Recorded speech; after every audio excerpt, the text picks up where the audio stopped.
பிதாசுதன் பரிசுத்த ஆவியின் பெயராலே ஆமென்.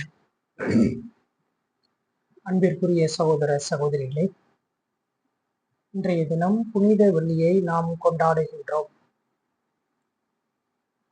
ஒவ்வொரு வாரமும் வெள்ளிக்கிழமை வந்தாலும் வருடத்தில் இந்த ஒரு வெள்ளியை மட்டும் ஏன் நாம் புனித வெள்ளி என்று அழைக்கின்றோம்? இறைவனை நம்முடைய பாவத்திற்காக நாம் கொன்றோம். இதனால் குற்றம் அனைத்திலிருந்தும் நாம் விடுதலை அடைந்தோம்.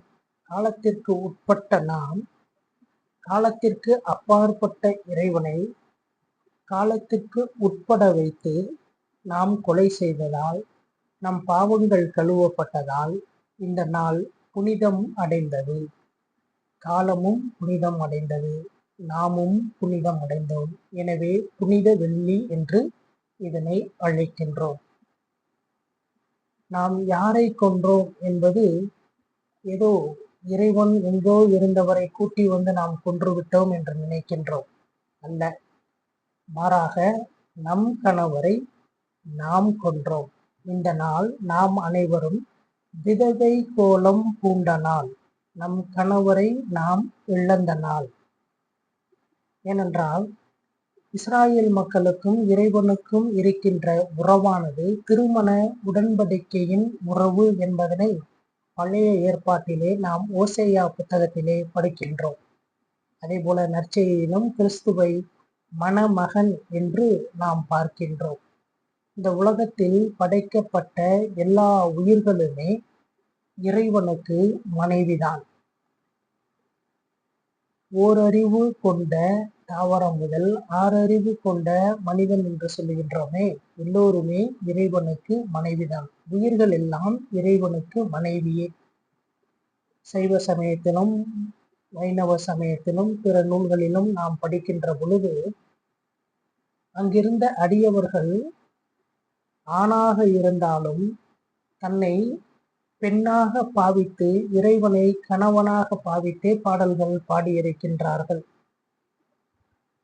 மேலும் பார்க்கின்ற பொழுது மனிதன்தான் வந்து இறைவனுக்கு மனைவியாக முடியும் என்றால் விலங்குகளுமா என்று கேட்கின்றீர்களா? ஆம், நினிவே நகரத்துக்கு யோனா சென்ற பொழுது அங்கே அவர் நற்செய்தியை அறிவித்த பொழுது அரசன் மக்கள் மட்டுமல்லாமல் விலங்குகளும் உண்ணா நோன்பு இருந்ததாக நாம் வாசிக்கின்றோம். மேலும் பார்க்கின்ற பொழுது ஓரறிவு உள்ள தாவரங்கள் இவையெல்லாம் எப்படி இறைவனுக்கு மனைவியாக முடியும் என்றால், மாணிக்க வாசகர் திருவாசகத்திலே பாடியிருக்கின்றார். புல்லாகி பூடாகி வல்மிருகமாகி பாம்பாகி பறவையாகி தாவர சங்கமத்தில் எல்லா பிறப்பும் பிறந்தில்லைத்தேன் என்று அவர் பாடுகின்றார். ஆக உயிர்கள் எல்லாம் இறைவனுக்கு சொந்தம். எந்த வகையில் சொந்தம், அந்த உறவு நிலை எப்படிப்பட்டது என்று பார்க்கின்ற பொழுது கணவன் மனைவிக்கு உரிய உறவு நிலைதான் உயிர்களுக்கும் இறைவனுக்கும் இருக்கின்ற உறவு நிலை என்பதனை நாம் புரிந்து கொள்ள முடியும். எனவே இந்த வெள்ளியில் நாம் எவ்வாறு புனிதம் அடைந்தோம் என்றால், நம் கணவரை நாம் கொன்று நாம் புனிதம் அடைந்தோம். அதனால் வெள்ளி புனிதம் அடைந்தது என்று பார்க்கின்றோம். ஆக இறைவன் நம் மீது கொண்டிருக்கின்ற கருணையை நாம் புரிந்து கொள்ள முடியும். இறைவன் உயிர்கள் மீது எவ்வளவு அன்பு கொண்டிருக்கின்றார் என்பதனை இந்த வெள்ளியானது நமக்கு எடுத்துரைக்கின்றது. எனவே நாம் கொன்றது ஏதோ எங்கோ இருக்கின்ற ஒரு கடவுளை அல்ல, மாறாக நம் வீட்டில் உள்ள ஒருவரை, நம் வீட்டில் இருக்கின்ற தலைவரை நாம் கொன்று இருக்கின்றோம். ஆனால் இருப்பினும் அந்த தலைவர் நம் மீது இரக்கம் கொண்டு நம்மை புனிதப்படுத்துகின்றார். ஏனென்றால் கழுவாய் என்று பார்க்கின்ற பொழுது, பாவ பரிகாரம் என்று பார்க்கின்ற பொழுது இரத்தம் சிந்த வேண்டும்.